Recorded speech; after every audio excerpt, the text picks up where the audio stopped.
tal? Muy buenas noches, me da mucho gusto estar con ustedes aquí en Expediente Abierto en la Universidad Juárez del Estado de Durango y déjenme comentarles que pues hoy agradezco mucho que haya hecho un espacio en su agenda al ingeniero Francisco Quiñones. Él es expresidente de Coparmex y aparte un promotor de lo que es el emprendedurismo, las pymes y el desarrollo económico de Durango y no solamente de la ciudad sino del estado. Ha promovido, ha incentivado, ha logrado que muchos jóvenes se inicien en este rubro tan importante, pero también ha creado esa necesidad de los duranguenses de no solamente estar en un empleo, sino de buscar la manera de mejores ingresos y aparte de ser autónomos, de ser libres en eso que quieren hacer y que aparte les genere dinero. Y más en estos momentos que han sido tan difíciles, mucha gente pues se ha quedado en casa, mucha gente se ha enfermado, mucha gente ha muerto y se ha tenido que tomar diferentes medidas para poder encauzar la economía y poder salir adelante, por lo cual pues el día de hoy agradezco mucho que esté con nosotros en este estudio y bueno, pues el tema es el emprendedurismo, la manera de salir de la pobreza, así es que te agradezco mucho, ingeniero Francisco Quiñones, que estés con nosotros aquí en la Universidad Juárez del Estado de Durango y bueno, pues platícame cuál es el entorno, un nuevo año, las cifras, un año difícil el pasado, la economía cae casi, bueno, 8.5 dicen los expertos, ¿qué es lo que hay? Pues primero que nada te agradezco, Nacho, la invitación. Agradezco a la Universidad Juárez del Estado de Durango esta invitación que me hacen. Y bueno, sí, la verdad, el tema económico y ahorita de pandemia es la principal preocupación que tiene toda la población y la ciudadanía. Por eso vengo así con mi cubrebocas, pero ya que vimos que estamos a sana distancia, si me lo permites, para poderme expresar un poco mejor, vamos a guardar aquí mi cubrebocas. Bueno, yo creo, y estoy consciente de eso, Nacho, que la población en este momento, una de sus prioridades y la principal preocupación es el entorno en el que estamos ahorita viviendo. El tema de la pandemia llegó hace un año y nos cambió la vida, nos cambió las costumbres, las formas de trabajar, de convivir, la forma de protegernos, nos cambió también en la economía y tuvo un duro golpe a la economía, a grado tal que iniciamos este año 2021 con unas cifras del 2020 donde se perdieron más de 677,000 empleos, es una pérdida del 3.7% de lo que fue el empleo en el año pasado. Y eso pues es muy difícil de recuperar en este 2021, se tiene que hacer un esfuerzo muy grande y se tiene que hacer una serie de iniciativas gubernamentales para promover el empleo y la inversión sobre todo. Creemos que a lo mejor muchos, pues desde el Banco de México pronosticaban, si bien nos va un 3% del Producto Interno Bruto de crecimiento, pero yo creo, y siendo realistas, si llegamos a no tener un resultado negativo por abajo de cero, sería muy positivo para la economía. Ya sería ganancia. Sería ganancia. Esperemos que a mitad de año, ahorita enero fue una de las cuestas más difíciles de veras, y yo te lo digo en mi propio negocio, las más difíciles en las últimas 2 décadas. Es una situación difícil, adversa, pero en la cual tenemos que también tener fórmulas y consejos para salir adelante, Nacho. Entonces, para eso estamos aquí, para tratar de compartir un poco una visión pro-empresarial, emprendedora, y que pueda ayudarle pues, a la gente que en este momento muchas de ellos los despidieron porque están en estas cifras. Muchos de ellos están confinados, otros están trabajando en casa, ¿verdad? El home office que se está poniendo ya de moda y es otra cosa que tenemos ya que aprender a vivir con ello. Y bueno, pues los hijos estudiando en la casa y una situación de que como está confinada la gente, pues la economía no se mueve como tal. Y entonces ahí es donde tiene que entrar la creatividad de un emprendedor.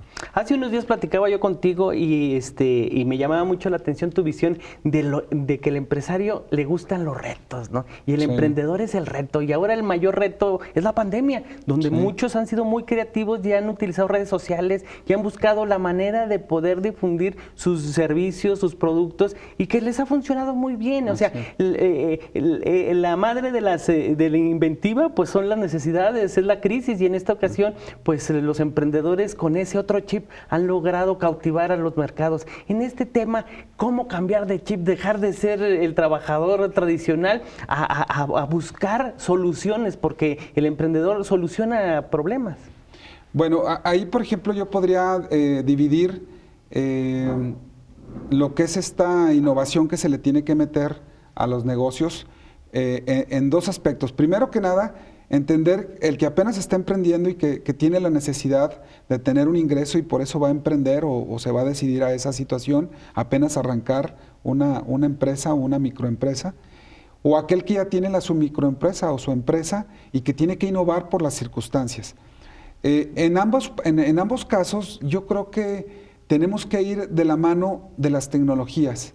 Hoy cambió el mundo completamente. Antes las oficinas, los locales comerciales, era el punto donde el consumidor iba a buscar un producto o un servicio. Ahora, como estamos confinados, tenemos que llegar a esos clientes finales para llevarles nuestros productos y nuestros servicios y con las debidas precauciones de la misma pandemia, seguros a su hogar. Porque la gente en este momento se disparó al 100% las compras a través de redes sociales, a través de canales internacionales, no sé si se pueden decir las marcas o no, pero sí, como Amazon, como Mercado Libre. Entonces, eso se disparó de veras de una manera exponencial, ese tipo de ventas. Era increíble que los regalos de Navidad, muchos de los cuales llegaban día con día de los hijos que están ahí ya con el PayPal, manera de pagar de otra moda. Y lo están pagando y llegaban ahí ya los regalos y pues ya no salían de casa, ¿verdad? Antes, como a los centros comerciales que íbamos a escoger, las grandes aglomeraciones de personas cuando andábamos días antes comprando el regalo, ahora no, con tiempo se metieron, ¿cuánto tiempo llega? Te llegaba a tu casa. Entonces, esa innovación tecnológica la tenemos que empezar a implementar cada quien en la medida de sus posibilidades en su empresa o en su proyecto emprendedor. Lo tenemos que incluir en el plan de negocios. Aunque el empresariado duranguense entró tarde, ¿no?, a este concierto de la digitalización de sus productos, de las redes sociales, de cómo manejar esos clientes y atenderlos, porque pues a nivel internacional hasta viene por día en dónde va tu paquete. Sí. Y Durango, bueno, pues aquí hasta para llegar en la moto que te llegue el producto se le dificultó. ¿Fue difícil o es difícil esa adaptación a esta nueva tecnología? Porque el mostrador pues prácticamente quedó en la obsolescencia. Así es, Nacho. Yo pienso que la naturaleza de todo el ser humano muchas veces se resiste a salir de su zona de confort. La verdad, estábamos acostumbrados a tener nuestro mostrador, digo, estoy hablando en general, en todos los giros, y que llegara la gente al negocio. ¿Estás de acuerdo? Sí, platicar ahí con el cliente. Sí, así es. Tengo esto más y más. Tener un contacto personal, el face to face, como éramos las generaciones, la generación X, ¿verdad?, de nosotros, el face to face de los negocios, pero ahora ya no. Ahora los negocios se hacen a través de un celular o una tablet donde nos conectamos a través de Zoom o otro tipo de pues, aplicaciones digitales y donde ya estamos interactuando el negocio y cerrando business. Antes se cerraba en medio de una comida o ir personalmente a la oficina del cliente, llevar el muestrario, y ahora está cambiando todo eso. Nos resistimos al principio, pero ya nos dimos cuenta que esto no hay vuelta atrás. Y yo sí les puedo asegurar una cosa, los cambios que se dieron ya no hay reversa. O sea, es como el que salió hace mucho de la cueva de la época de las cavernas, ya no iba, cuando salió ya de la caverna y empezó a conocer el mundo, ya no regresó a la cueva. No. Es lo mismo, o sea, digo, siendo así un poco exagerado, pero ya no podemos regresar a lo tradicional. Se tiene que buscar una combinación de la implementación de las tecnologías con el negocio que tú tenías de calidad y de servicio. Entonces, yo creo que para allá va todo y tenemos que ir en esa línea. Ahora, tiene que, en Durango, bueno, la gran mayoría de las empresas son familiares Sí. y tiene que haber, compaginar esas dos generaciones, quienes tienen el negocio y los jóvenes que ya, pues en el ámbito digital, pues ves el producto y las características, pero antes uno tocaba la tela o Claro. veía el plástico, oiga, o algo similar, o qué me propone, Sí. y ya no hay el contacto. Entonces se ha hecho con muchas estadísticas cada producto, varias fotografías. Sí. Entonces, esta simbiosis de los jóvenes con los adultos que saben cómo va el negocio y las nuevas tecnologías también ha logrado unir a las familias. También puede ser un proceso interesante estas nuevas pymes, ¿no? Este nuevo Sí. emprender. Sí, así es, Nacho. La verdad, creo yo que en ese sentido, lo bueno de todo esto es que nuestros hijos y los jóvenes en la actualidad tienen ya un chip integrado donde manejan todas este tipo de tecnologías, porque todos los jóvenes tienen un celular, ¿sí? Ya con aplicaciones. Sí, de estos inteligentes En donde, que, hijo de la mañana. ellos toman la foto, realizan el video, lo suben a las redes sociales o lo suben a alguna página electrónica que ellos tengan o a YouTube o a todo ese tipo de aplicaciones que existen en el mercado donde ellos se comunican e interactúan. Entonces, la promoción y el marketing de un producto es más rápido y llega a más gente a través de estas aplicaciones que los jóvenes las dominan. O sea, ya las están haciendo porque incluso ahorita en la escuela, los chicos o las niñas de primaria están a través de todo este tipo de aplicaciones. Entonces, esa implementación que vuelvo a repetir de tecnología les va a ayudar en su producto. Aún así, no significa que todo lo que suba se va a vender. No, eso sí. Tienes que tener también un feeling empresarial y un feeling de emprendedor donde la principal, y ahorita daré algunas recomendaciones de cómo iniciar un negocio, pero lo más importante de un emprendedor son la idea, sus ideas. ¿Cómo detectar una necesidad en medio de tu comunidad? La necesidad que tienen los consumidores de algún producto o servicio que no les ha llegado como ellos quieren o como ellos lo visualizan, ¿sí? Ahorita, por ejemplo, para el 14 de febrero, platicaba yo en mi programa que tengo de Durango Emprende, digo, no es por estar de competencia, sino que también estamos en este tema de la comunicación, Sí. y comentábamos algunas ideas para el 14 de febrero, porque a final de cuentas el 14 de febrero es un día comercial, ¿estás de acuerdo? Sí. Netamente comercial, pero platicábamos cómo vamos a innovar los comercios en Durango para hacerle llegar al consumidor aquel novio que quiere conquistar, que quiere amarrar todavía más su relación con su pareja, que a final de cuentas los hombres son los que más le meten al gasto del 14 de febrero, porque los novios como que sus regalos son un poco más, pues, más onerosos, la verdad. Y las chicas pues son detallitos pequeños, ¿verdad? Porque no necesitan más.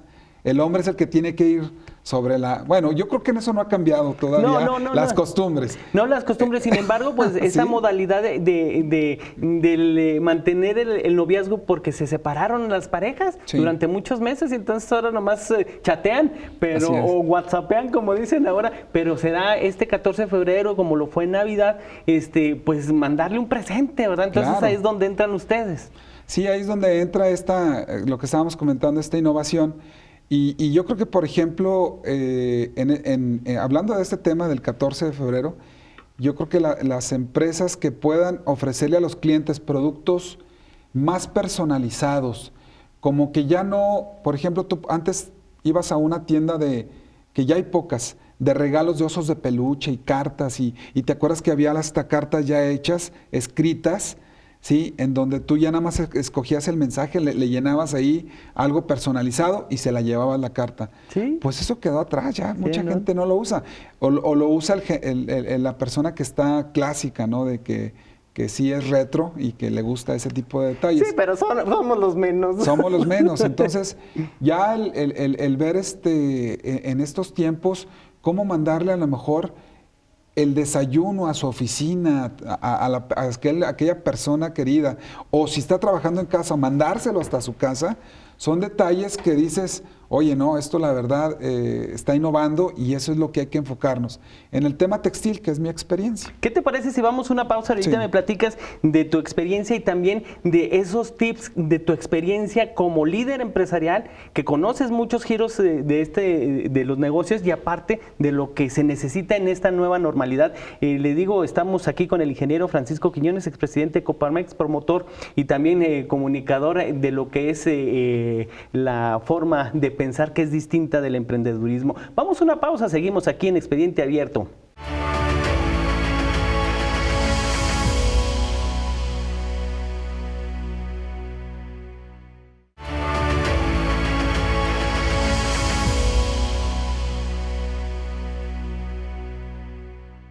Qué bueno que sigue con nosotros aquí en Expediente Abierto. Nos acompaña el ingeniero Francisco Quiñones, expresidente de Coparmex, en el tema del emprendedurismo, la manera de salir de la pobreza. Y bueno, pues quisiéramos ahondar un poquito en este tema que es importante, de cuáles son las estadísticas y cómo están divididos lo que es la empresa, la pyme, porque pues para la gente que no estamos inmersos en este mundo, pues desconocemos cuando muchos sabemos qué es lo informal, qué es el que no paga impuestos y está con trabajadores pero sin prestaciones, y los formales que pagan impuestos, tienen prestaciones y están legalmente constituidos, pero hay chicos, medianos y grandes. Platícanos, ¿cuáles son las estadísticas? ¿Cómo está México? ¿Cómo está Durango? Así es, Nacho. Mira, aquí hay que entender una cuestión que a veces la población no lo detecta. La economía de México, el mismo gobierno se sostiene del Producto Interno Bruto que generan las empresas, ¿sí? Es la riqueza que a través de la venta de bienes y servicios que se producen en las fábricas, en los comercios, en el turismo, etcétera, en todos los giros que hay de economía, y que están en la formalidad, y que cumplen con sus impuestos, ¿sí? De ahí se genera todo el bienestar que existe en un país. Entonces, a final de cuentas, deben de entender los gobiernos y debemos de entender la sociedad que las empresas son la solución, no son el problema. Ni el enemigo. Ni el enemigo. Porque también ahorita se está viendo que es el enemigo. Exactamente. Que hay que acabarlo. Las empresas son la solución, no es el problema. Porque el mejor aliado de cualquier gobierno es la empresa, que genera empleo y bienestar y que genera la oportunidad a la población y a muchas personas de tener un empleo, ¿sí? Y poder tener una remuneración justa de acuerdo a su competitividad y capacidades para mantener y llevar bienestar a su familia. Es correcto. Es una fórmula muy sencilla y hay que entenderlo de esa forma. Ahora bien, sabemos que en México la Secretaría de Hacienda y Crédito Público tiene empresas en la legalidad que están registradas y que pagan impuestos, que tienen un homoclave, ¿sí? El Registro Federal de Contribuyentes, y que a esas les llamamos unidades económicas. Hay más de 2 millones de unidades económicas registradas en la formalidad. No sé, más o menos, no traigo ahorita, porque varía de acuerdo a cada año. Pero esta es la cifra que traigo de un par de años y aparte se van complementando. Espero que con las empresas que tronaron en el 2020 esto no haya bajado, ¿verdad? Sí. Eso también es importante decirlo. Pero bueno, y de esas 2 millones de unidades económicas que hay, se pueden clasificar, y así lo clasifica la Secretaría de Economía, en micro, pequeña, mediana y grande empresa. Hay una combinación para calificar a esta micro, pequeña, mediana y grande empresa. Es de acuerdo a los ingresos que tiene cada año y al número de trabajadores. Es una combinación. Pero me voy a enfocar solamente al número de trabajadores, porque me pondría a ver que la micro es 2 a 3 millones de pesos que tiene que ingresar en el año y irme así la combinación. Pero me enfoco a los trabajadores para darnos una idea de la dimensión. Por ejemplo, la microempresa son aquellas unidades económicas en la formalidad que tienen de 1 a 10 trabajadores. ¿Sí? La pequeña empresa tiene de 10 a 50 trabajadores, da ese brinco. La mediana empresa es de 51 a 100 trabajadores y la grande empresa es de 101 en adelante.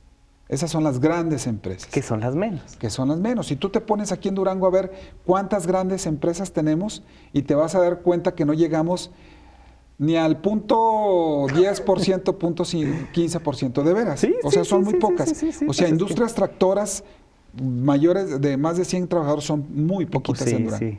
Pero la micro y pequeña empresa casi estamos en el 99%. Sí.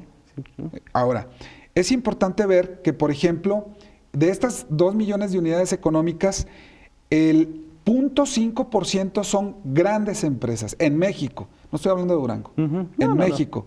0.5%, no llega ni al 1%. Sí. ¿Sí? Ahora, el 1% llegan las medianas empresas, que son de 50 a 100. El 1%. Y el 98.5% son entre micro y pequeñas empresas. Pero casi te puedo decir que casi son el 97% de micros. Sí, son los O sea, que mantienen de 1 a 10 trabajadores. el país. De 1 a 10 trabajadores. Fíjate cómo son más microempresas. Pero, fíjate, ahí va el contraste. ¿Cómo impactan las micro, las medianas, las grandes empresas en el Producto Interno del país? O sea, las que generan más riquezas. Ahí cambian la estadística. Ese 0.5% de grandes empresas genera cerca del 50, poco más del 51% del Producto Interno Bruto. O sea, ese número ínfimo que decimos de las grandes empresas, que son compañías internacionales con inversiones aquí en México y también mexicanas que son también de exportación, esas generan el 51% del Producto Interno Bruto, de la riqueza. Y ya las demás, si nos juntamos a la micro, pequeña y la mediana, generan el 49% del Producto Interno Bruto. Aunque sean la mayoría, generan poco. Fíjate, o sea, cómo el contraste. Ahora, otro dato estadístico que nos genera la Secretaría de Economía. 9 de cada 10 empleos que se generan en México formales, lo genera la micro y pequeña empresa. Sí. O sea, contratan más los que menos producen, pero contratan más personas que las grandes empresas, ¿eh? Porque son más. ¿Sí me explico? Entonces, 9 de cada 10 empleos lo genera la micro, pequeña y mediana empresa. ¿Sí? Pero ahí te va la otra estadística, la triste. De cada empresa que se registra en la Secretaría de Hacienda y Crédito Público o en el SAT, que abre sus puertas de micros, 8 de cada 10 microempresas mueren, fallecen a los 2 años o antes de los 2 años. ¿Y cuál es el factor? Ahí esa es la pregunta. ¿Qué nos duele? No tenemos vocación, ni las condiciones no están dadas, los trámites son engorrosos. Así es. ¿Qué es lo que pasa? Ahora, tenemos también el factor Durango. Yo he visto, y más cuando conoces algo de mercadotecnia, Durango, los que vienen de México dicen, es que es bien distinto aquí, no funciona lo tradicional de la mercadotecnia, porque aquí a un negocio le haces la encuesta y dice, no, va a ser éxito. Y nomás 3 meses son los duranguenses, van y compran. Al 4.º mes no va nadie. Así es. Se hacen de moda y los abandonan. ¿Es cierto esto que nos platican los mercadólogos de otros estados que vienen a trabajar a Durango? Tenemos una forma distinta de consumir porque regresamos a los mismos tacos, a las mismas hamburguesas, con el mismo peluquero. O sea, somos tradicionales. Platícame de este factor. Bueno, me iría primero a la primera pregunta que hiciste, ¿por qué pasa esto de estas estadísticas? Yo digo, en mi visión particular creo que primero que nada, que las microempresas tienen un alto índice de mortandad porque no tienen el soporte, ¿sí?, de la capacitación, ¿sí?, y de la experiencia que tienen las grandes compañías. Aparte, y luego después viene lo de Durango, el costo país en México es elevado y es de alto riesgo, ¿sí? Si vamos a la cuestión de la capacitación, si comparamos una microempresa con una gran empresa, un microempresario es el todólogo de la empresa porque cuando inicia, él empieza solo con un ayudante o hasta con su misma familia para arrancar un proyecto, ¿sí? Entonces él la tiene que hacer de contador, de publicista, de mercadólogo, ¿sí? La tiene que hacer también para responder y hipotecar su casa para que le den un crédito, ¿sí? Y aparte de ello, tiene que hacerla de atención al cliente y de producción. Entonces, todos los aspectos recaen en el microempresario, porque no tiene la capacidad económica para tener un contador adicional, un contador que lo esté auxiliando y llevar la manera contable la más favorable posible para ser competitivo. No tiene el recurso de la capacitación para que su personal y él mismo se puedan capacitar. Entonces, las grandes empresas son compañías donde, número uno, tienen un bufete de abogados en su defensa, un bufete de contadores, tienen las marcas internacionales, la defensa total de su marca, ¿sí? Tienen acceso a créditos internacionales donde les prestan en dólares y los intereses son mínimos. Sí. Tú sacas un crédito en Estados Unidos y es más barato que en México. No. ¿Sí? ¿Cuándo? Una Sí. tarjeta en México anda al orden del 65 al 75% de interés anual. Sí. 3.5 mensual. Entonces, ¿cómo puedes competir contra una gran empresa si tienes ese tipo de carga país aquí en México? Y aparte, beneficios Sí. gubernamentales a la gran despensa, Así es. no te da terreno, no te exenta de pagos, y el que está pequeño hasta para formarse no te atienden, que tienes que ir al SDARE. Oye, el tax en Estados Unidos es del 6.5%. Sí. Aquí es el 16%, el impuesto al valor agregado. Sí. El socio a veces más incómodo es el impuesto sobre la renta. Ese porque sí. no le mete nada a tu empresa y te cobra el 32% de utilidad. Entonces, si le vas sumando esto y el impuesto sobre nómina, que es local, ¿sí? Y el impuesto sobre la renta, el IVA, y luego lo que cuesta también la seguridad social en México del IMSS, el Infonavit, ¿sí? Todo ese tipo de impuestos es el costo país. Lo comparas contra Estados Unidos o otros países europeos, es más barato. O sea, la carga impositiva no es tanta. Y aún así la recaudación en México es pobre, ¿eh? O sea, Pero es a que nos nivel cobran a los internacional. mismos. Exactamente. Eso es lo que... ¿Por qué? Suéltenme. Porque, como bien dicen, el que carga al muerto son los mismos. Sí. Y el 50%, si son 2 millones de unidades que dijimos en la formalidad, estamos hablando de un número similar en la informalidad. Sí. Porque esa es la estadística así, pues digo, no, a grosso modo, porque no pueden tener... No hay un censo de la informalidad, ¿estás de acuerdo? Sí. El INEGI va con los formales. Entonces, otros 2 millones de informales... Pues que así ellos, no se puede. Sí, decía mi papá, así de manera dicharachera, ¿verdad? Decía... los gorrones en las fiestas son los que hacen el ambiente, ¿verdad? Pero no le meten a la carnita asada ni nada, nomás llegan a gorrear. Es correcto. ¿Sí? Entonces, es lo mismo que pasa en la informalidad. ¿Sí? La informalidad gorrean todos los beneficios que hacen los formales. ¿Y qué vienen siendo los beneficios? Pavimento, drenaje, luz, alumbrado, todo lo que el gobierno con los impuestos invierte y a veces no lo hace con tanta eficiencia, que eso también la ineficiencia nos cuesta. Sí, también, también. No me meto a ese tema, porque ya es tema gubernamental. Entonces, en ese sentido, pues la población necesita un gobierno y unas leyes, si nos vamos ahora sí a las leyes, a lo legislativo, que se les facilite. O sea, yo tampoco digo que los discriminen o que se les vaya la policía encima. Sí, no. sí, todo el peso de la ley. Sí, no, hay que buscar Hay la que manera. hacerlo por la buena. Hay que ayudarle a la informalidad a que ingrese a la formalidad con exención de impuestos o una serie de incentivos para que ellos entren aquí y le ayuden a sus empleados también a tener esa seguridad que deben de tener, que es justa. No es posible que estén trabajando gente más de 10 horas, 12 horas al día por un sueldo ínfimo y aparte no tienen ni IMSS, ni Infonavit, ni prestaciones que les ayude a mantenerlos a ellos con una calidad de vida digna. Entonces ahí entra también lo legislativo, que debe de imperar una situación en la cual se pueda a la informalidad meterlos a la formalidad de una manera de incentivo. Ahora, ¿por qué se ha creatividad. complicado este asunto? Porque a ti te ha tocado estar Sí. en diferentes administraciones y conoces también el tema desde la autoridad. ¿Por qué tan lento? ¿Por qué la autoridad le cuesta trabajo hacer lo que necesita el que le va a pagar los impuestos? Pues mira, lo que pasa es que a lo mejor hay cuestiones no escritas que muchas de las veces el partido o el gobierno que está en turno tiene muchas prebendas a grupos o organizaciones que a lo mejor políticamente les interesan. Entonces yo siento que falta voluntad política. Ahí me quedo quedar en esa definición. Falta voluntad política e inteligencia también financiera y también de impuestos para poder meter a toda esa informalidad a la formalidad.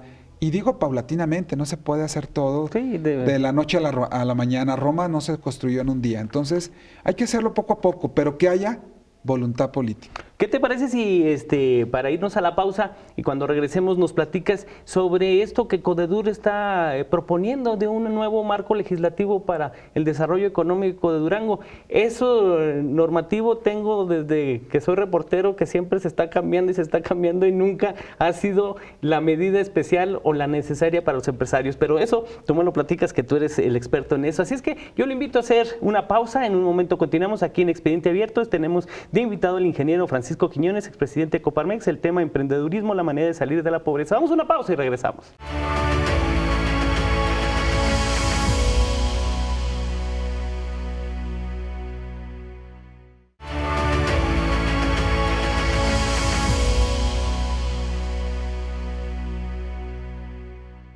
Qué bueno que sigue con nosotros aquí en la recta final de Expediente Abierto. Nos encontramos con el ingeniero Francisco Quiñones, expresidente de Coparmex. Y bueno, pues vamos a hablar ahora en este último segmento de este programa, pues de esto, de la cuestión legislativa y de los trámites que se tienen que hacer. Hablabas de algunos tips para poder emprender, ahora sí, en tiempos más complicados, pero si la logramos, ya cualquier pandemia o cualquier otra situación va para adelante. Platícanos en este tema. Bueno, definitivamente el CODEDUR creo que es un organismo descentralizado donde participan los empresarios y de manera propositiva tratan de plantear un proyecto de desarrollo económico a futuro, ¿verdad? A más de 20 años, en donde se vayan sentando las bases a través de una buena investigación, que lo han hecho bien, y que quieren sentar las bases para que Durango sea productivo y que Durango tenga otras expectativas en un par de décadas.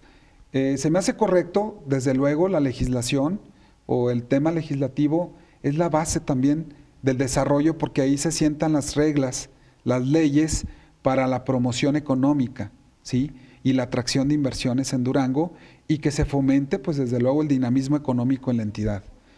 En esto tienen que entrar y participar pues todos los municipios, desde el ayuntamiento, el gobierno estatal, ¿sí? Y todas sus secretarías y direcciones económicas, para que puedan estar en sintonía en un solo objetivo, que es lo que se busca en el CODEDUR. Yo iría, por ejemplo, en lo que está comentando, la pregunta que me hiciste, es uno de los temas es primero la mejora regulatoria.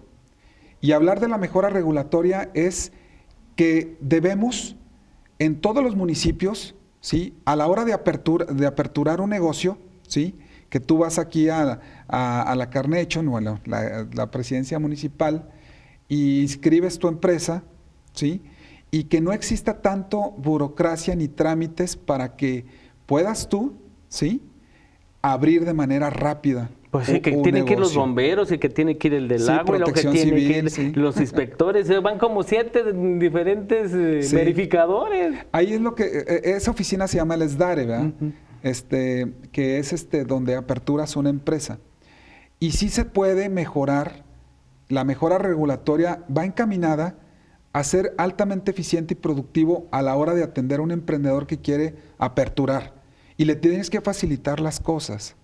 Entonces, por ejemplo, hay muchos municipios que no tienen la infraestructura del sistema, de los sistemas, para que a través, a lo mejor desde tu casa, tú mandes eso y no necesites ir, y más ahora con la pandemia. Entonces tienes que ir ahí a llenar de manera manual un formato y llevar papelería de manera manual para poder que te inscriban, y una vez que ahí lo captura la secretaria, pues todo eso se lleva tiempo. Sí. Si pudiéramos tener un registro único de todos los formatos, pues si ya tienen mi acta de nacimiento en el registro civil, si en Hacienda ya tienen mi registro federal de contribuyentes, si ya tienen Tenemos un CURP que tiene chorros todos los datos. Ahí, pues conecta todo el sistema y ya de ahí agarra toda mi información. Yo nada más desde mi casa te voy llenando los datos y vas a saber que con mi firma electrónica te estoy diciendo la verdad. Entonces, a eso es lo que va, a la rapidez con que nos puedan atender. Porque también te inhibe, ¿no? Esto, porque sabemos que en otros estados son mucho más rápidos, ya que, que es tortuoso. El IMCO, el Instituto Mexicano de la Competitividad en México, tiene una estadística de los estados Claro, califican muchos índices. Uno de ellos es la apertura de empresas. Y todos esos índices para poner a los estados en un lugar de competitividad, donde los primeros estados ahorita está el Estado de México, Querétaro, la Ciudad de México, Aguascalientes y Chihuahua, creo. Sí, Chihuahua, que están en el top 5, ¿verdad? Durango está ahorita en el 23 o 24. Sí, o sea, estamos en rezagados. Pero necesitamos, con ese tipo de programas y la participación y la apertura gubernamental, esa voluntad política, empezar a ir a cumplir todos esos requisitos que pide el IMCO. Y uno de ellos es la mejora regulatoria. Ahora, en el tema legislativo, algo que es bien importante y que muchas veces los empresarios entran en un debate. Yo estoy a favor de la formalidad, estoy en la formalidad, pero también hay que ser solidario con la gente que está en la informalidad. Sí. No podemos crucificarlos. No.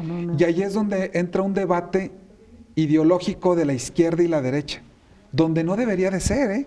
No, O sea, porque es cuestión de circunstancias o a lo mejor de cultura, ¿no? Porque muchos de estos ya son los nietos de los plataformeros, no sé si te acordarás, de ahí la calle Pasteur. No, y esa necesidad los ha llevado de manera, involuntaria. Involuntaria en cuanto a cumplir con la cuestión de darse de alta, pero también, si tú entras aquí a la formalidad, que es lo que tienen que entender los gobiernos que están actualmente, a una microempresa como ellos, que no tienen la capacitación, conocimiento contable, etcétera, va a tronar. Sí. Entonces hay que darles incentivos.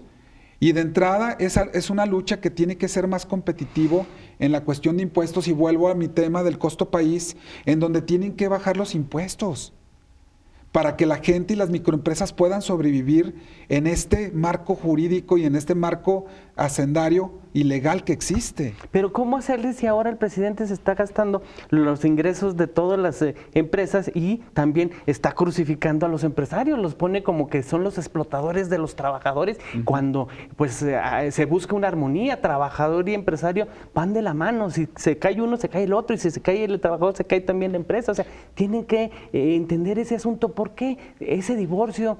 ¿O es estratégico para cambiar? ¿O cómo lo ves tú como empresario? Porque a final de cuentas, pues se acabó el dinero para las pymes, para los emprendedores, o sea, algunos proyectos interesantes para estas nuevas empresas. Fíjate que es una pregunta bien interesante, Nacho, la que estás haciendo, porque creo yo que ahorita está trabado esa relación entre el presidente, o sea, la presidencia de la República, que está representado por nuestro presidente, Andrés Manuel López Obrador, y las cúpulas empresariales, que están ahorita conflictuadas, enfrentadas por las formas de llevar el gobierno, y también en este otro lado por la cuestión de la afectación de sus intereses. Entonces, yo creo que ahí lo que hace falta es una intermediación donde busquemos qué cosas nos pueden unir y no qué cosas nos deben de dividir. Decía Aristóteles que el punto medio es la virtud, ahí la encuentras. Si tú te pones en un lado de los empresarios, en otro lado del gobierno, cada quien sus posturas, a lo mejor hay 200 metros de diferencia. Pero si yo me pongo en medio, voy a estar a 100 metros del gobierno y a 100 metros de los empresarios. Y tengo que buscar la manera, mi pensamiento, de ver cómo conciliar. Yo creo que a este gobierno le ha faltado, y también al gobierno, primero que nada, un interlocutor, que por cierto ya lo corrieron, ¿verdad? Sí, también. Sí, cierto. El que estaba interlocutor con los empresarios, y era muy bueno, renunció. Renunció, y ahora que cuando llegó Biden, ya ves que hasta le hablaron, oye, ven, pues necesitamos hablar porque tú entiendes de este tema. Y luego se sale el interlocutor y llega Tatiana Cloutier, y ahora en la Secretaría de Economía, ese relevo.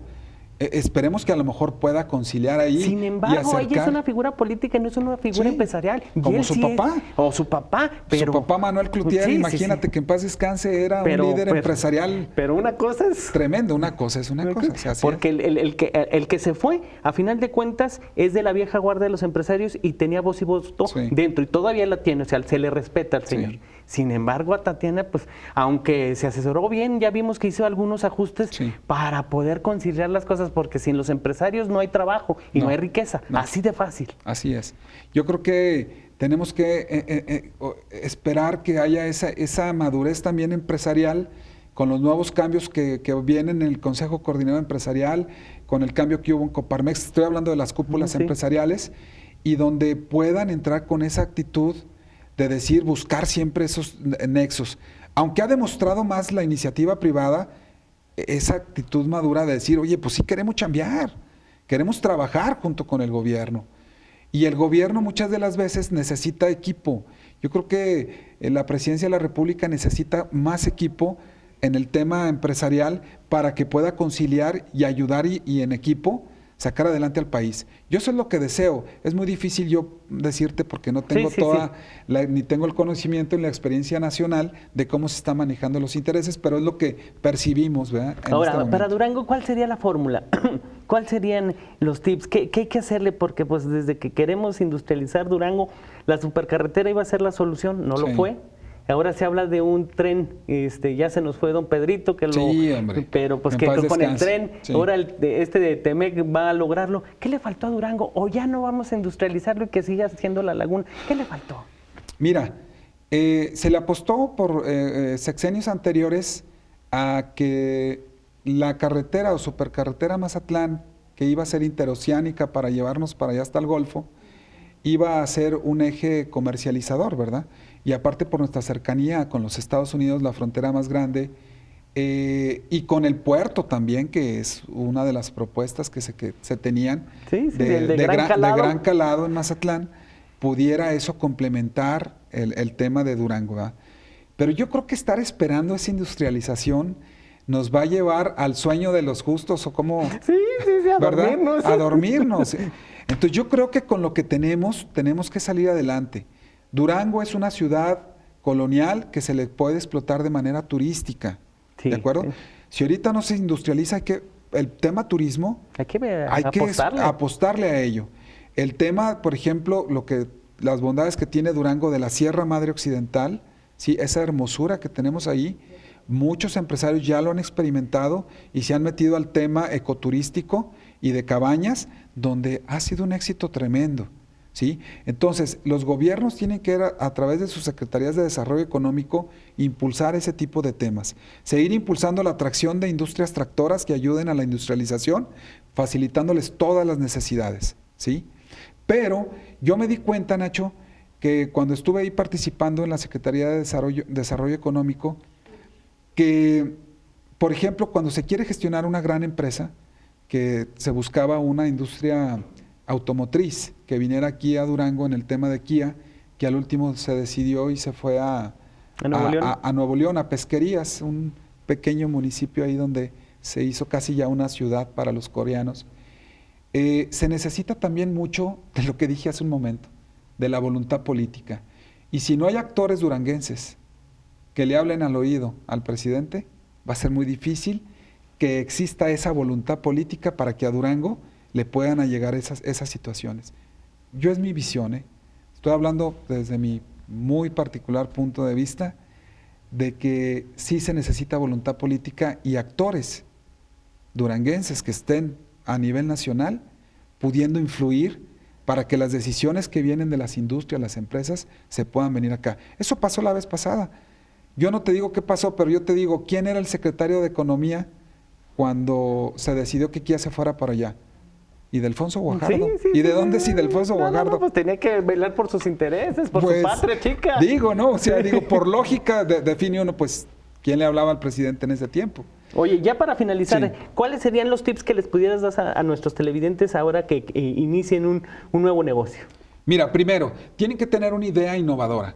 Detectar con sus familias, con su fraccionamiento, con su ciudad o a nivel nacional, y detecten ellos una idea de cómo tener un bien o producto o servicio que le hace falta a la comunidad, número uno. Segundo, cómo hacérselo llegar de una manera innovadora, ¿sí? O sea, tenemos que ser innovadores los emprendedores para llegar con impacto, porque muchas veces ya hay un producto que se da, sí hay unos chilaquiles pero que no pican, pero los quieren picosos, bueno, es un decir, ¿cómo se lo hacemos llegar a la sociedad? ¿Cómo se lo llevamos a domicilio? Entonces, en esa innovación es donde pueden encontrar el negocio, ¿sí? Y la implementación de las tecnologías, como lo dijimos hace un momento. La otra es también que todos los emprendedores tienen que desarrollar su pasión y la pasión monetizarla. ¿De qué sirve tener mucho conocimiento y si no sabes cómo generar dinero? ¿Estás de acuerdo? Sí, Un sí. violinista profesional que lo estás viendo afuera del metro por unas cuantas monedas cambiar su trabajo es triste. Sí. Pero si ese violinista está en la Marsella o está en el conservatorio o está en otro lugar donde desarrolla, le van a pagar mejor. Entonces hay que monetizar nuestro talento. La otra opción es tener un plan financiero, ¿sí? De cómo emprender, proyectar ingresos, egresos y ver cómo vas a dar el producto y tener bien claro un plan financiero. En el tema también del equipamiento, sí, tienes que tenerlo de manera productiva, ahorrar los costos, sí, para maximizar las ganancias. Y por último, el marketing, redes sociales. ¿Cómo hago llegar a través de ahora las motocicletas que andan por todos lados de Didi de Uber, Eat, todos esos? ¿Cómo llegó?